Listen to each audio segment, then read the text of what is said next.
وہی بنتا جائے گا۔ تو اللہ نے کہا کہ میں نے جو قبلہ تبدیل کیا،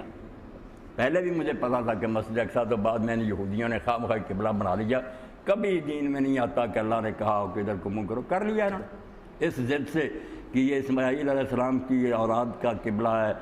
دشمنی رکھ دی اسماعیل علیہ السلام کو۔ تو اب تک ظالم بائبل میں کہتے ہیں کہ وہ ایک وحشی تھا، بدخو آدمی تھا، اسی لیے اس کو اور اس کی ماں کو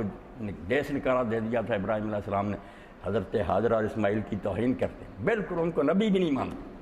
حضرت اسحاق کو کہتے ہیں نسلی غرور کہ ہم ان کی اولاد ہیں، ہم دنیا کی چہیتی قوم ہیں، اللہ کے پیارے ہیں، لاڈلے،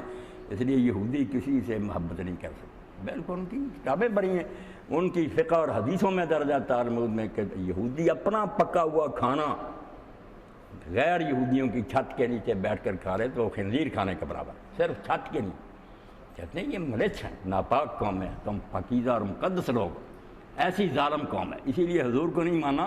بیٹوں کی طرح پہچانتے تھے کہ وہی نبی، مگر کہتے ہیں یہ اسحاق کی اولاد سے نہیں آیا، نہیں مانا۔ اس لیے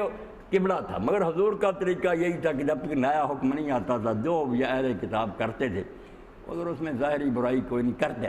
جب حکم آ جاتا تھا ٹھیک تو اللہ تعالیٰ فرماتے پہلے دن ہی میں حکم دے سکتا تھا کہ مکے کی طرف منہ کرو، اور مکہ والوں کے لیے یہ خوشی کی بات بھی ہوتی ہے، ان کے تو باپ دادا کا یہ مرکز تھا، اسی پر وہ جیتے تھے کہ ہماری عزت اسی سے ہے کہ ہم اس کے مجاور ہیں۔ مگر وہاں آزمائش ہوئی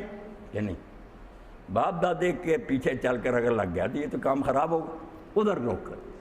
اور وہاں چلے گئے وہاں یہودی تھے، وہ بھی بڑی آسانی سے دین میں داخل ہونے لگے کہ یار اس کا کیا کہ ہمارا قبلہ ہے جی۔ اللہ نے پھر ٹیسٹ کر لیا کہ رسم کی وجہ سے آئے ہو یا دین کی وجہ سے، تو فرمایا کہ جو قبلہ ہم نے مقرر کیا تھا وہ صرف اس لیے تھا کہ یہ بالکل نمایاں کر دے، الگ الگ کر دیں کہ کون رسول کے پیچھے آتا اور کون جو ہے وہ منہ پھیر جاتا، ورنہ اللہ تعالیٰ لوگوں کے ایمان جو ان کو امتحان میں نہیں ڈالنا چاہتا۔ اور ساتھ کہا کہ یہ بات بڑی مشکل تھی مگر ان لوگوں کے لیے جن کو اللہ نے ہدایت دی، تو پتہ چلا ہدایت کیا ہے کہ ظاہر کو رسم کو نہیں دیکھنا، حقیقت کو کہ اللہ کیا کہتا، رسول کیا کہتا، معاشرے میں کیا ہو رہا ہے، لوگ کیا کر رہے ہیں، یہ چیزیں نہیں۔